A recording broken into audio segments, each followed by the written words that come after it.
Guys, welcome back to this channel. My name is Balakrishna. Now that B1, B2 visa interview has already been started, the process has been started, starting with the renewal of the B1, B2 visa, which is nothing but Dropbox facility, and many people are getting renewed in India, outside India as well. But guys, in many of the countries, they are getting the slots and they are getting the interview calls also. I mean, interview slots, and they are attending the interviews. Even in India, very soon they are going to start and they will attend the interview. And in India, actually speaking, for emergency cases, for expedition cases, they are also attending the B1, B2 visa interview. The guys, but many people get rejected in B1, B2 visa.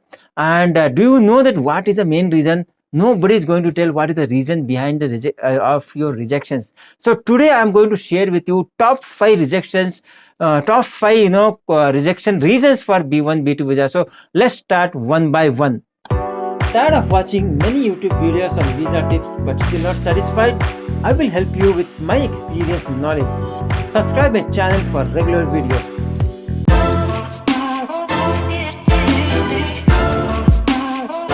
Guys, the first and foremost reason is purpose of visit. Guys, in my career, so many interviews I have taken, so many cases I have analyzed before the pandemic itself. I have seen that purpose of visit. Due to this purpose of visit, they are getting rejected, guys.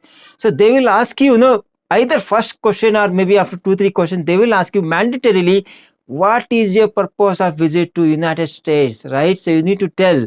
So if you are not able to convince the correct purpose of visit, they will reject directly. They will not going to ask any more questions.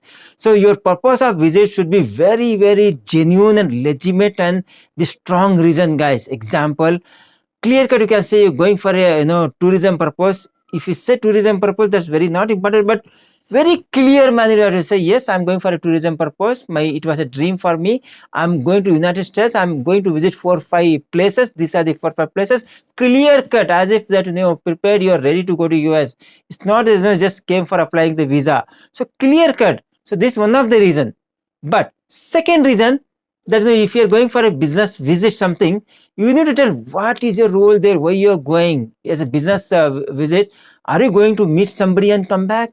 Or are you going to attend any conference seminar, or you are going to attend there any internal training? If it's internal training, what are you going to do there? Just not take training or something? Are you going to practice, or are you going to do some kind of work? They will drill down, guys. In this case, if you do little bit of 1 point mistakes, they will reject it. So you should be very, very careful when you're presenting your reason for purpose of visit.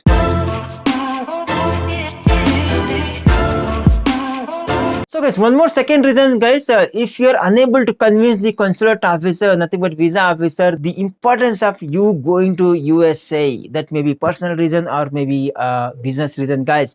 If you're going on a personal reason, B2 visa for tourism or to meet somebody, they have to, they will see what is that so much important you have to go to US. Maybe you want to meet somebody. Who is that person? Why you want to meet that person? He may be your parents. He may be your blood relative.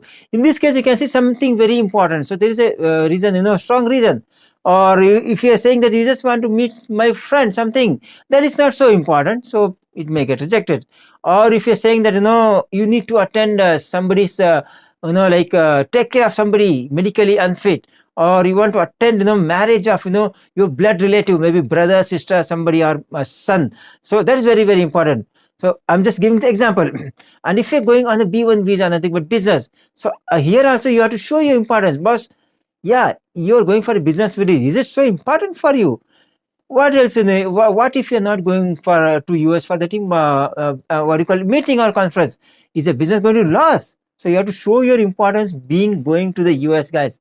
Maybe you have to portray saying that yes, you are going for a so-and-so meeting, and in that meeting you're going to discuss some of the strategies, important points, and if everything is fine, you're going to sign the deal. That's very, very important. You have to tell that you're going to sign the deal, and at least not signing the deal, at least you're going to tell that face to face you will have an interaction with your client and you're going to close the deal. This is very, very strong reason. So these are the examples I'm giving. You may have your own importance of your visiting the US. So, okay, that's very, very important. Just don't tell that you're just going to US. You have to show your importance of going to the US, right? I hope you got one point.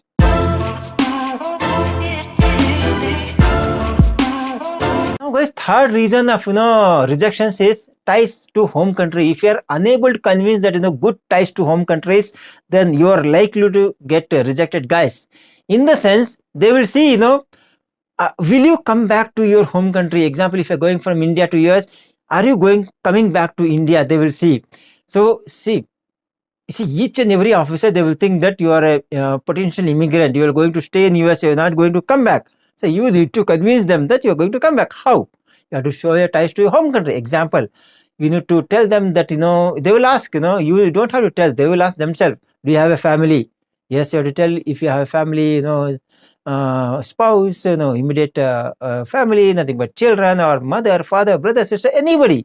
Number one. Or they will ask you, do you have a property in your home country? These are the reasons not to build and understand the ties to the home country.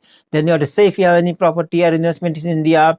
Or they will also say that, are you working or you're doing business? So if you're working, which company, how many years you're working for?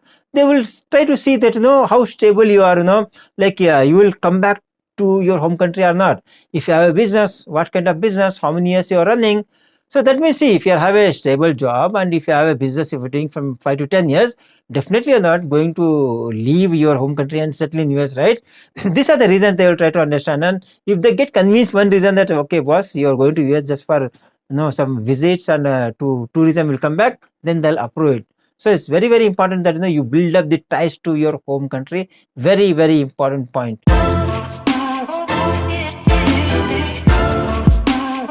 Fourth point, guys, this is also very, very important point, which is nothing but about your stable job and stable business. So they'll not ask you, do you have a stable job? Do you have a stable business? No, they'll ask you indirectly, in a normal scenario, like, they'll ask, what do you do? Then you have to tell either you are working or you are doing business. So they will say then how long you're working in that company or how long your business is running. Then you have to tell 5 years, 6 years, 3 years, 10 years, whatever it is. Or my business is running so and so. So in that manner, you should have a documentary proof that nothing but your latest payslip, company ID card, or like appointment letter. In case we are doing business, then ITR return and your incorporation certificate of a company, etc., etc. Maybe balance sheet also. So keep ready everything so that you can answer confidently. And also they will ask you like that, how much, what is the salary per annum? You don't get confused here. Just tell, either monthly salary or annum. Your best thing is tell the annual CTC, my yearly salary, and tell in your local currency only. If you are in India, just tell in INR. Don't convert into USD and all. Don't scratch your head. Just tell so and so many lakhs. Example, 20 lakhs per annum. Just tell them, okay. And if you are doing business, then they will ask you what is your income, profit. You will just tell, don't get into again GP, NP, etc., etc. Just tell that my profit per annum is so and so. Like example, profit per annum is 5 lakhs. See, salary may be more, but profit will be less because in business, that you have to pay so many overheads, right? Profit always will be less, no problem at all. But you have to tell very clearly and keep the document evidence also. So it's very, very important that more chances of getting your visa approved lies on if you are having a stable job in your home country or a stable business in your home country.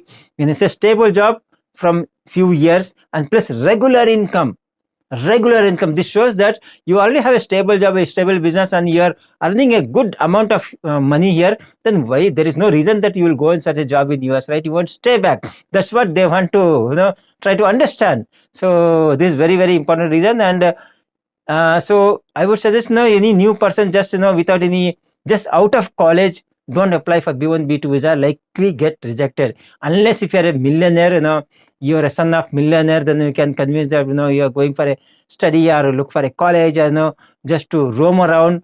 It's very, very for common person, common people just out of the college applying for B1 B2 visa, difficult. Okay.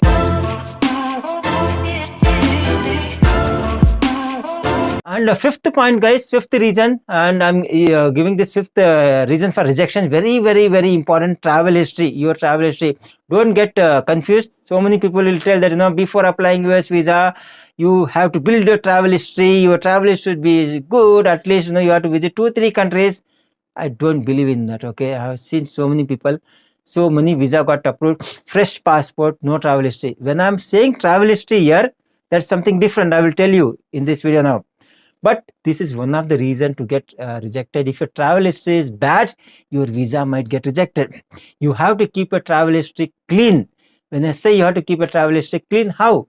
It's not that you have to visit 4 or 5 countries and show the stamping that you went to so many countries. No, either your passport should be empty, clean, or if you have visited so many countries, any countries, especially if you have gone in tourism purpose for any country, 2-3 countries you have gone in tourism purpose, you should have not stayed more than a week or 2 weeks. Please remember this, max 3 weeks. Do not cross 1 month in any country on tourism. Visit visa, if you are going on visit visa, do not cross 2 to 3 weeks. If you're crossing more time, consulate officer will think that sorry, you are going for a visitor visa, tourism visa, and you're trying to do some job over there. You're trying to search a job over there, and in case if you get a job, you'll stay there. That's what they try to understand. This very, very important. And in case if you already had a US visa and your visa is expired or going to expire, and if they see in your passport that in US visa, B1 B2 visa, nothing but visit visa, you had stayed for 2-3 months, they are not going to approve your visa. Seen this earlier. People who stayed for 60 days, when they went for renewal, I don't want to name the person, it got rejected. The reason is you have overstayed. You cannot overstay. I'm repeating here, B1, B2 visa, when you get multiple entries, when you go to US, they'll ask you how many days you're going to stay here. You will say that I'm going to stay for 2 weeks or 3 weeks or 1 week, but by default, they will stamp it for 6 months. You are legally allowed to stay in USA for 6 months, but it doesn't mean that you have to stay. You can stay 3 months, no problem. Nobody is going to stop you. But tomorrow it will be a problem for you again to enter to the USA or applying the USA, because you have violated. You are saying I want to go for a tourism for 2 weeks and you're staying there for 2 months. There are chances that you went for tourism for 2 weeks and you stayed there for 6 months, and in 6 months you are working there. Who knows? That's what they think. So please do not do that. Do not overstay. I'm keep on repeating in my many of the videos that please do not overstay in US. With whatever job you have, 1 week, 2 weeks, please finish and come back. Or if you're going for to meet somebody or tourism, please finish that within a week or something, whatever as per the plan, come back. On B1, B2 visa, do not plan any long trip for 2 to 3 months, 4 months, please. It will be a problem for our renewal. Okay, if you are thinking that I got B1, B2 visa, I'll stay for 4 or 5 months. After that, I don't want to go to US and all. I know that it may get rejected. In that case, up to you. But I don't suggest that. Please plan genuinely your trips to USA and wisely. Just go for whatever job you have, 4 or 5 days or 1 week, 2 weeks. Please come back. That's what again. These are the 5 top reasons for rejections under 214B. And in case if you have any specific question on your case, please let me know in the comment section. I will try to answer you as soon as possible. And in case if you want me to assess your case, please email me. I will try to leave my email ID in this video. Then we can discuss further. My email ID is sunny_25@rediffmail.com. sunny_25@rediffmail.com. So that's all, guys. If you like this video, hit the like button, share among your friends who are looking for information on B1, B2 visa. And in case if you're watching this video first time in this channel, you can consider subscribing and hitting that notification bell so that you get all the videos on US visa related tips and travels and US embassy opening status. And remind you that on every first of every month, I upload the detailed video on US Embassy opening status, guys. In that video, I will try to cover almost all the points, okay? That's a very, very important video. Do not miss that. So that's all, guys. Do not forget for subscribing. Otherwise, you will miss this video, important videos. Until next video, I will see you. Take care. Bye-bye and keep tuned on this channel.